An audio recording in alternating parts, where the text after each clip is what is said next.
welcome back to the channel again. Today we are going to do a fuel pump install to supplement our drilled fuel line that we did last video. Be sure to check out that video up here in the corner somewhere. Shout out to Gary Media for helping me with that install. Today we're going to be doing the DeechWorks DW300 fuel pump here to go along with that. Now this isn't strictly necessary, but this is a little more friendly with ethanol, and it's just one of those nice things to do while you're dealing with the fuel system. So without further ado, let's get this install started. First thing you're gonna do is put the back seats down like this and grab these clips here and take them out and set that aside. Grab this one as well, like so, and go ahead and just set them aside. Push this back a little bit, and then we're gonna also remove these two big ones, or sorry, this one as well. All right, once you remove this big clip here, which is this one that sits in this hole here, grab a 10mm wrench and undo this 10mm here. All right, so once you get that 10mm off the bottom seat cushion, push this seat back up a little bit, and then what you're gonna do is on the driver's side and passenger side, there is a clip that you press and pull on both sides. You'll hear a click, and once you do that, this seat will be able to unhook like so. And this is the clip I'm talking about. You just gotta pull this out, and it'll make a click sound once you pull this all the way out, and it releases from this hook. So yeah, that's how you remove the bottom seat cushion and get access to the fuel tank, which we're gonna get to right now. If you're a touring model like mine, you're gonna have this clip here that you'll need to undo for the heated rear seats. Alright, so once you get the rear cushion out, go ahead and lift back on this tab here, and you'll see you have 4 little screws here that you'll go ahead and take your Phillips and twist them to unseat, and that should pop the cover right off, just like that.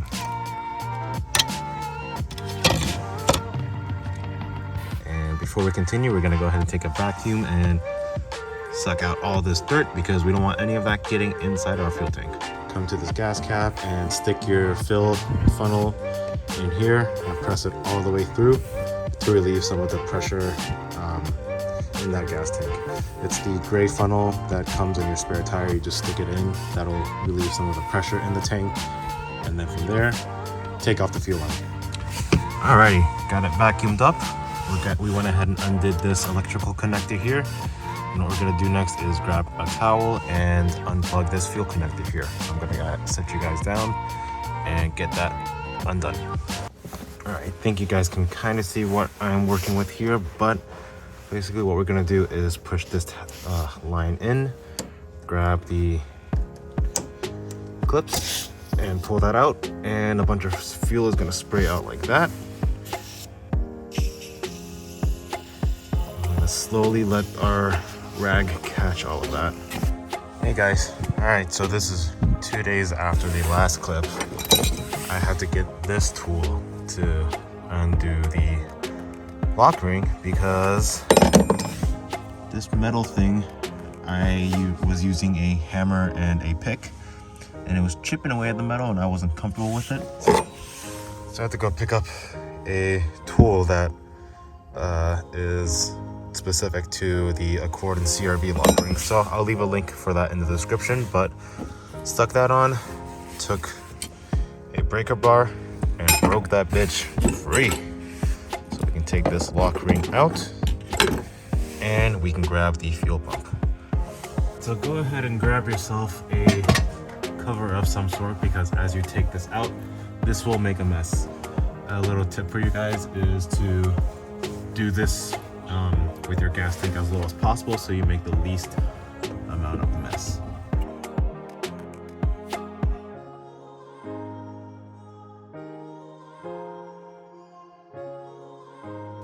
All right, I recommend recommend you guys get it from the driver's side. But now that we have the tank out, and just cover this to make sure no debris falls in, and we'll take this over to the workbench.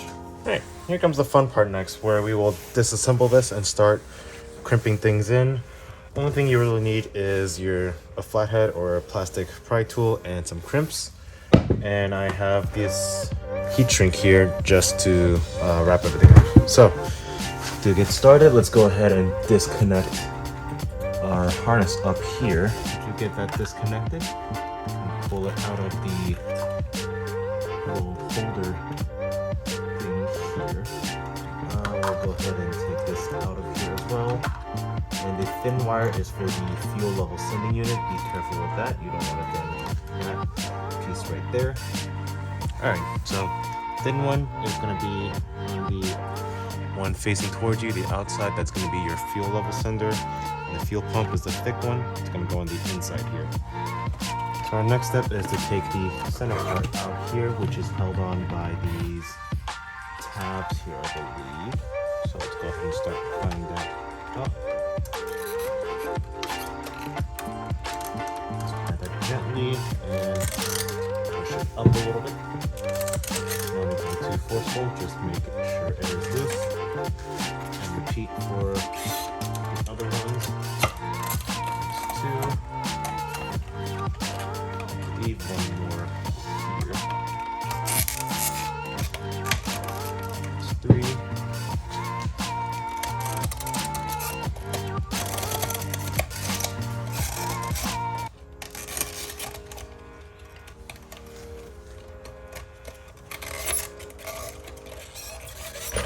Pull that up. Okay, so after you get those 3 tabs out here, which will be this, there's going to be a C-clip on the spring side, and what you're going to do is yank it out with pliers and set that aside with the spring. Just make sure these don't get lost. This was facing upwards. And now you should be able to remove this entire assembly like that. Now we have access to the pump itself. So I'm going ahead and this is the sock here. I think we can, let's see, get these clips here. That's one.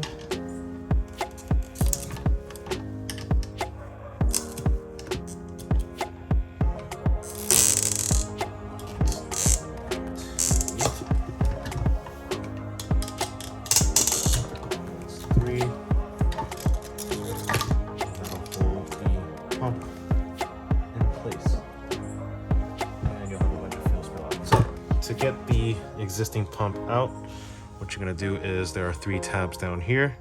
Let's pull on that, and here comes out the pump. Alright, so when we pulled off this pump, it came out with the spacer, and there's supposed to be another O-ring. The O-ring is inside of here. As you can see, you want to make sure you grab this out. So let's go ahead and do that real quick. Grab a pick, not a screwdriver. Don't do what I'm doing. Grab yourself a pick and grab that O-ring out, like so. We won't be using that O-ring. Alright, so what we're gonna do next is prep our new fuel pump for reassembly. Alright, so we've got the fuel pump out. Let's go ahead and take this cap off and put on our fuel filter sock. Set that all aside. And this is the kit from Axion that comes with your filter, O-rings, and harness. And we'll just go ahead and press it on. No clips necessary. You just gotta press it into the bottom here. Just push it in with some force. You'll hear one click, and that'll be the tab on the back. And then you should push it in just a little more to make sure everything is seated. Give it a little tug, make sure it's not coming out. That's good. And what we're going to do next is get the wire harness ready. So remember, this side here is going to be the one that goes to the car. This one was to the old pump. And if you're not sure, is grab the old pump here. Yep, that was the old one. And other side doesn't fit in. So larger side is going to be the fuel pump or the harness that goes to the car. We're gonna cut this in half right here. Let's go do that right now. And this is going to be the one we are working with. So grab our new harness here and the two clamps it comes with, these two blue ones here. And what we're gonna do first is take our wire strippers and pull back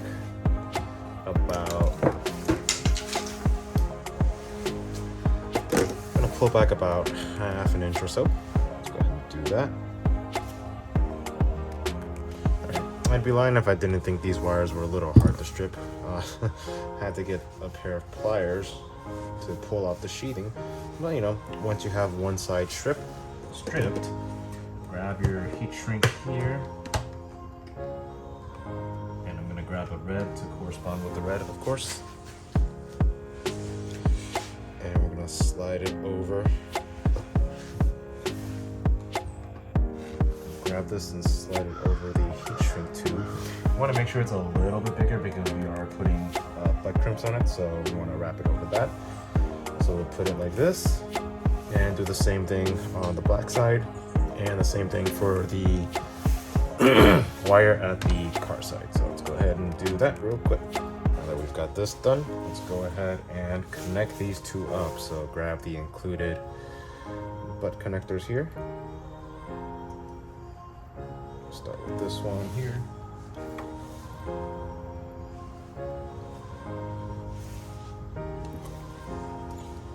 Right. And then go ahead and crimp it down.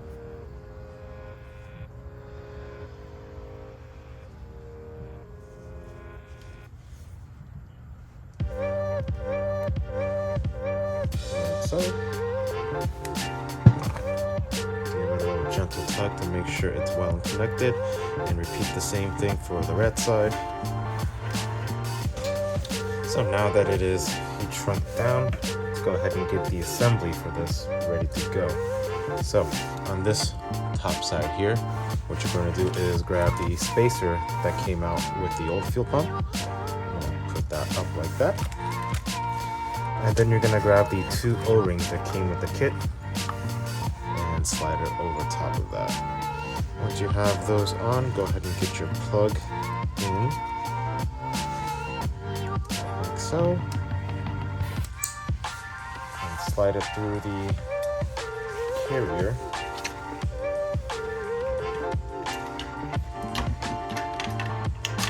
Set that aside there. Now, before we reassemble everything back together, it is very important that you lube these O-rings, otherwise you will, and I mean you will, have issues. So, luckily DW300C provides some lubricant here, and what you're going to do is just wrap it around the O-ring on all sides. Let's go ahead and do that. And don't be afraid to be generous with this. Again, you want to be sure that you have enough on here that it doesn't pinch once you insert this into the fuel carrier. Alrighty, now let's go ahead and get this fed into the carrier. So we're gonna get that placed in like that. It should click just like that. And you should be good to go. So now we'll go ahead and reassemble everything in reverse. All right, fuel tank is back in. Let's prime it a few times to make sure it'll get some fuel going.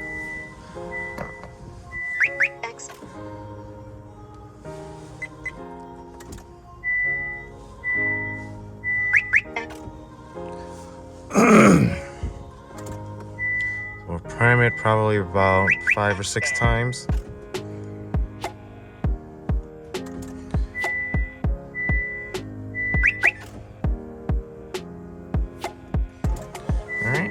So this is the 6th prime.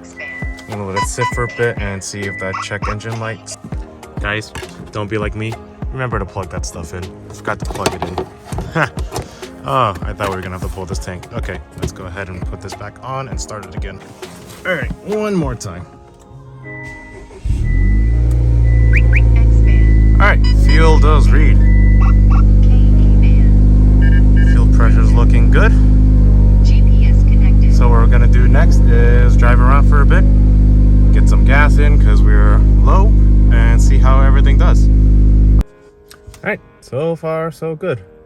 We are at a gas station. We're about to get some 93 to fill to make sure everything's okay, but so far on 2 bars of a tank, everything's good. So let's fill that gas tank all the way up and drive around some more and see how everything works. Hey, welcome back. So it's been about a week since I did that last update with the fuel pump. Everything, how I had it wired with the wires crimped and heat shrink has been working fine. No issues with getting the car started or anything. However, I wanted to bring you guys a quick update. There is a pre-done wiring kit solution from Honda that will also fit the DRob pump. Let me go ahead and grab the box here. Alright, so this would be the Honda Fuel Fly Kit pump. And what it's basically going to come with is this exact same connector, except on the other side, it's already going to have the pins done and attached to it. So what you're going to have to do is take the existing plug that you get from the carrier side and push out the pin.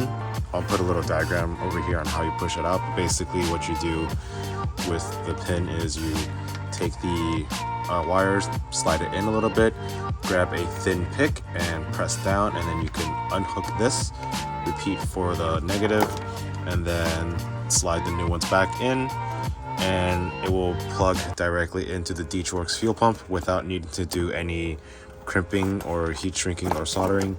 That's if you guys want to pay a little extra just to have something that's pretty much plug and play with a little extra work, but you get that guarantee that, you know, they've already done the wiring work for you. Again, I'll toss a diagram of how that looks here. It's about $80 from Honda, unfortunately, so I recommend just getting their whole entire pump kit as well, since the Honda pump kit is pretty much just a DRob 300 fuel pump, so it's pretty much the same. So yeah, that's what I would recommend if you're comfortable with doing your own wiring, running butt crimps and heat shrink.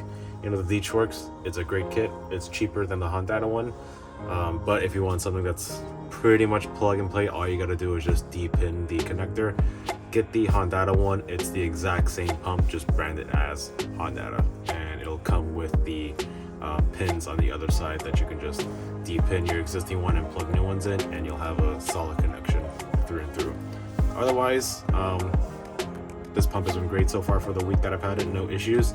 Just really make sure you have the 2 O-rings on that pump lubricated and solid. I have seen people run into issues with these pumps where the O-ring gets pinched, and that's where they have issues because they didn't lubricate it enough.